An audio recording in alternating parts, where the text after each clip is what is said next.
The man, Dr. Alhaji Muhammadu Bawumia. For especially friends and schoolmates who grew up with him, nothing about the rise of Dr. Muhammadu Bawumia surprises them. I met him for the first time in 1975. I was in Form 3 and he was in Form 1. Ne papa, ne be papa, no me nam for. And I'm saying, you know, a man, a be back. Elti, ne no munina netibum. Yina ko primary school, Tamale, Sakasaka primary. Me papa Kurane saw Dinia Peninsula, and then call primary 1 co register. Since he excelled so well in school, I'm not surprised where he has reached now. But I didn't think that, you don't think that your friend is going to be the president of a country. You know, so, I mean, I'm just so in awe of the whole thing. It's like a dream that a very close friend of yours will be the president of Ghana one day. That how do you imagine something like that? You school ni no abin. O sani nyina wo hwe enema wo ye no utimi ho se no. Papa yi bi dan so. School mo no excel o bibia wo ye bia. Ye ne work together no so no. Na oni nyina ye o se kade no na kwese we free on onim sade no. Say we Islam ni we akan ni we no. And now we Muslim, we Christian. He's a brilliant man. Nobody can take that away from him. He's very intelligent. He's well read. He solves problems.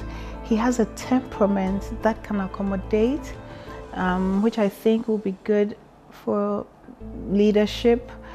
He listens. He's open-minded.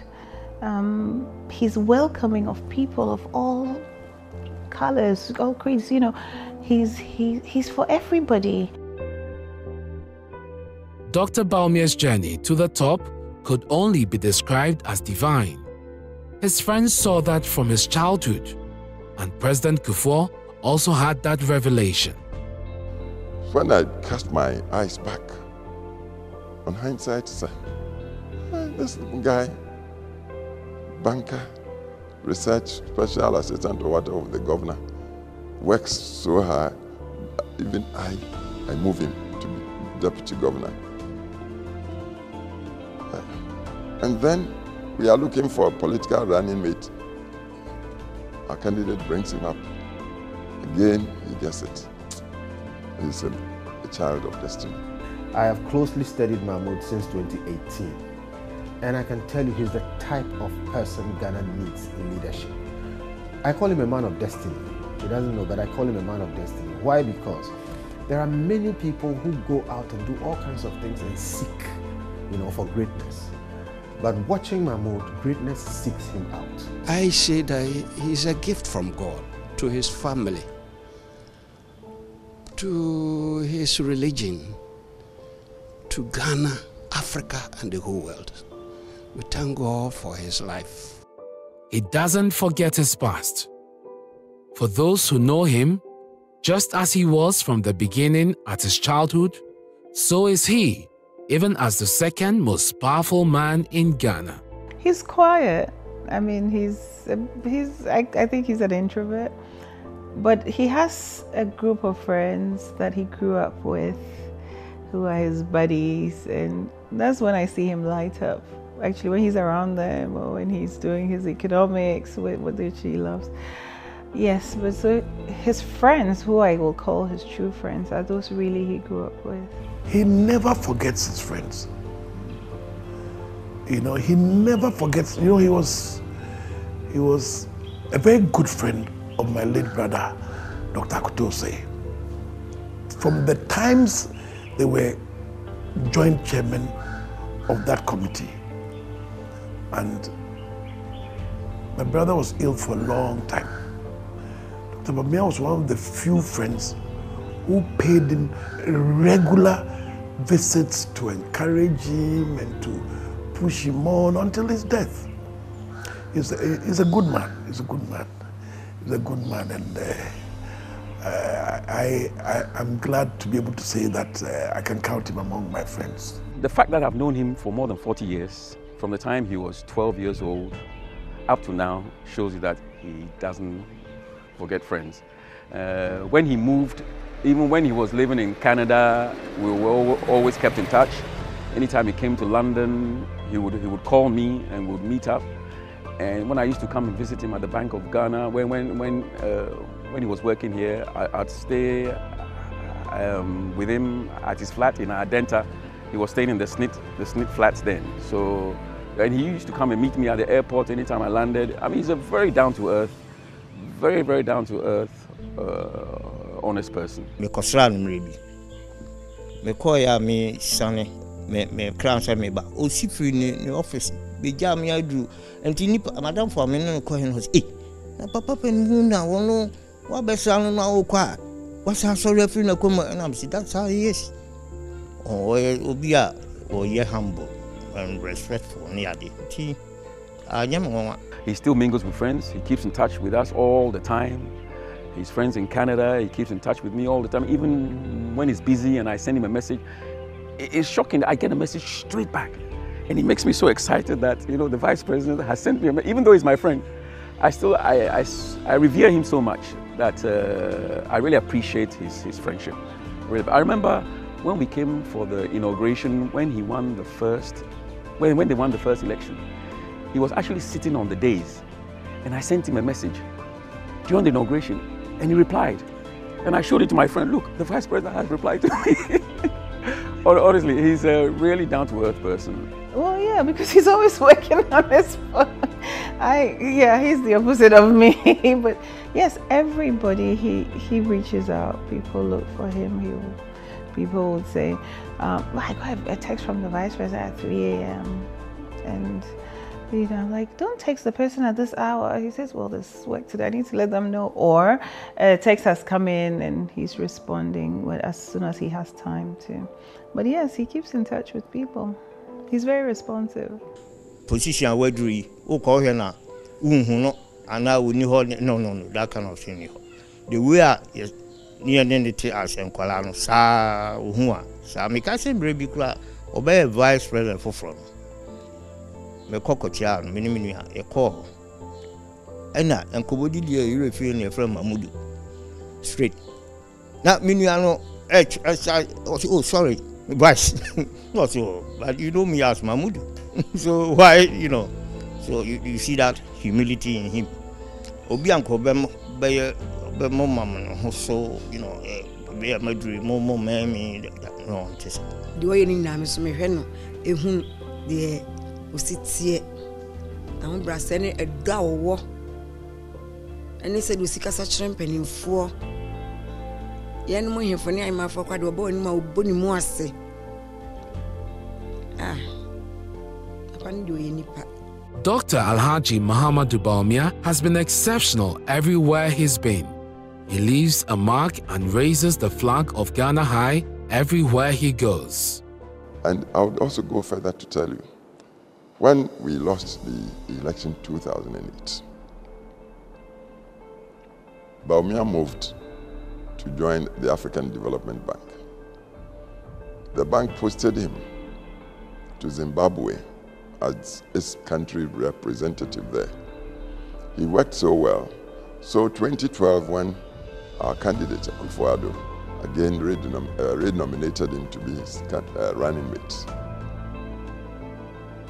the then head of the African Development Bank, called Mr. Kaberuka, I believe he's from Rwanda or Tanzania, very impressive, charismatic person, came telling me to talk with me.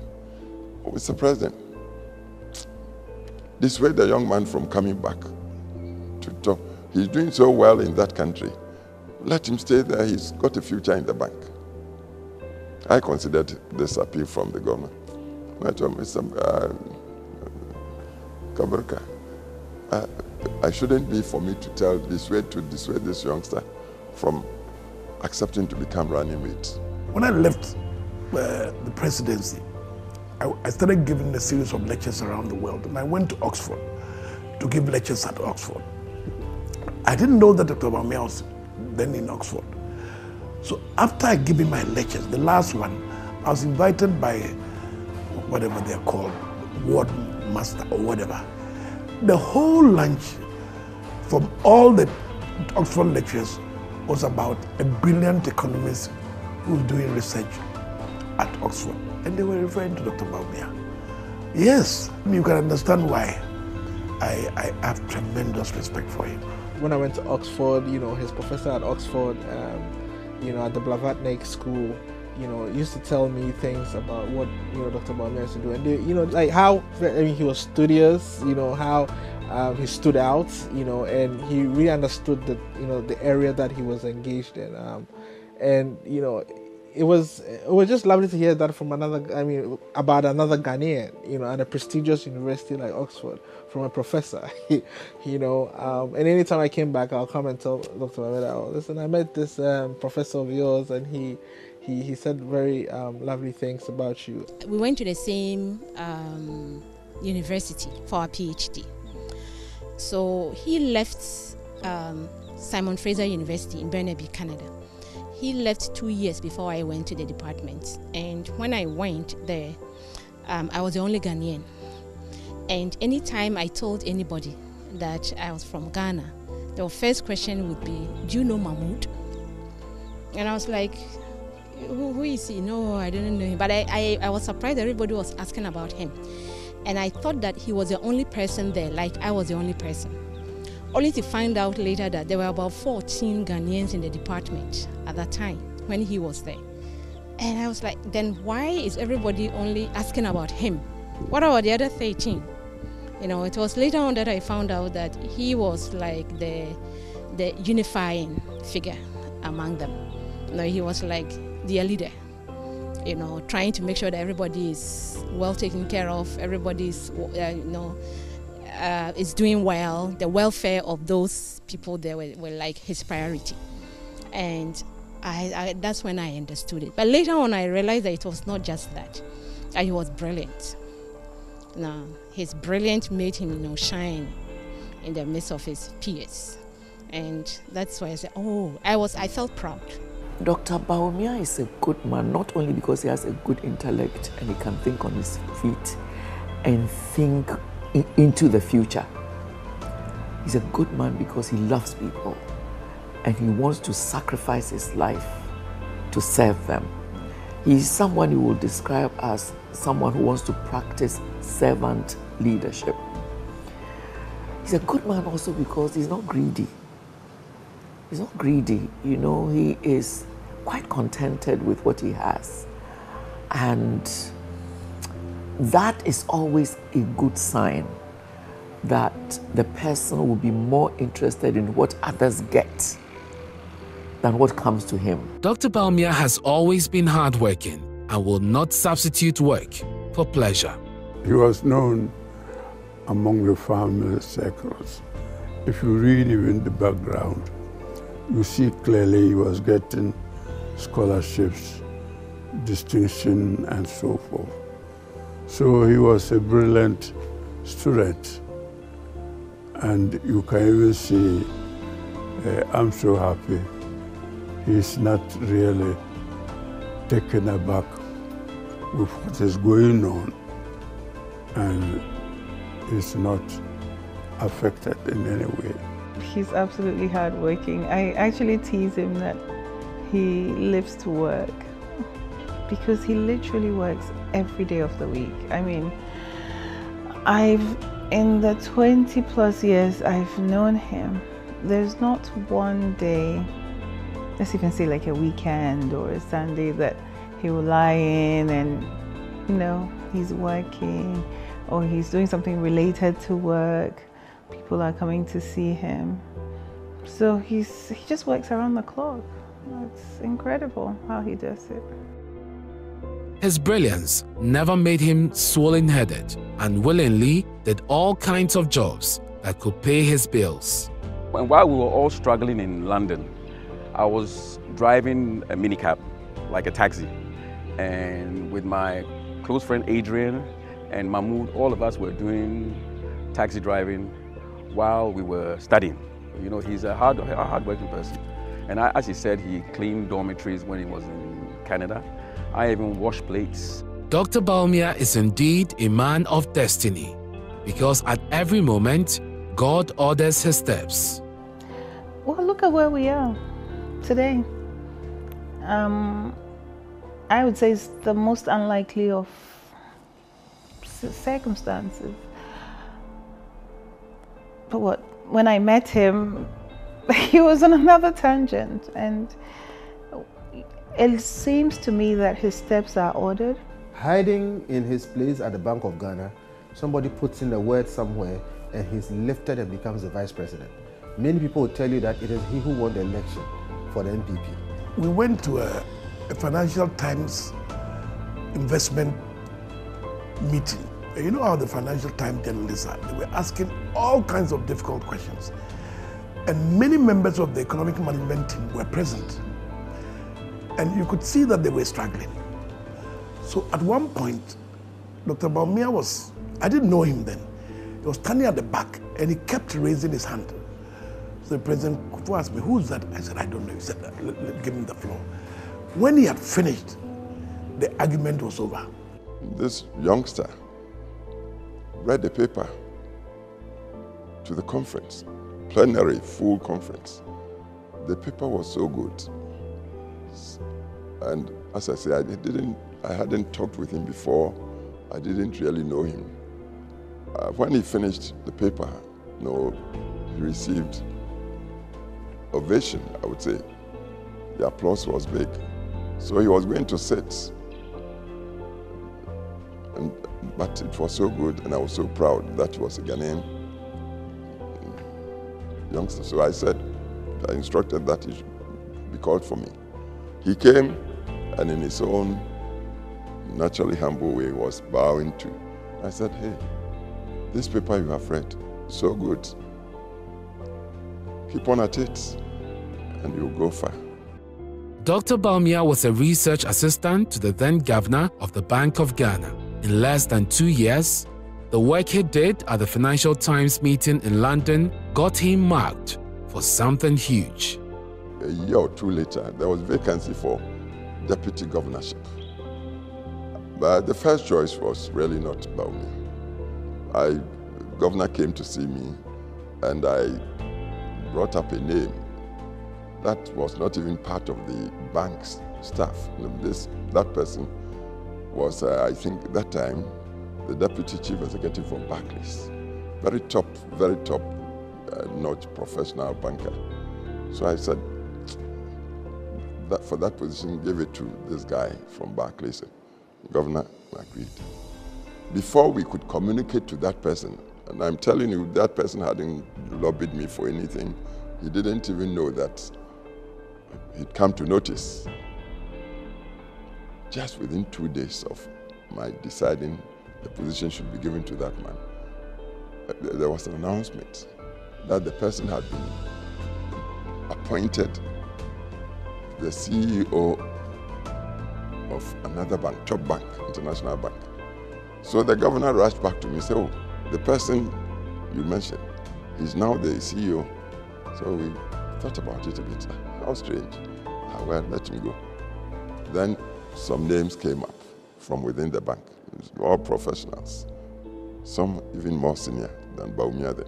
The president made a mistake of asking me, do you remember that young man who we noticed?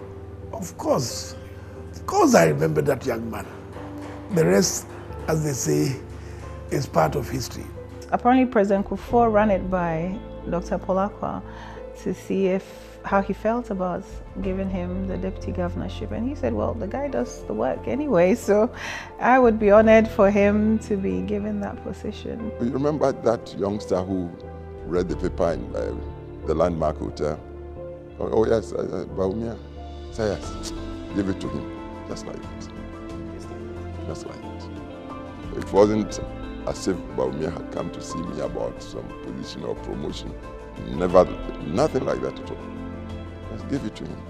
But I had come to believe the boy could do the job. He had called to say there was something he needed to tell me when he gets home, and he got home to say, well, he's been offered to be deputy governor. And I was like, wait, what did your boss say about it? Because then now you're almost as close to your boss when you are his special assistant. Could this be described as a coincidence, or that special grace called favor, which is a gift from God? This special assistant had overrun everyone to become the second most powerful man at the Bank of Ghana. Alhaji Dr. Muhammadu Bawumia is a true man of destiny.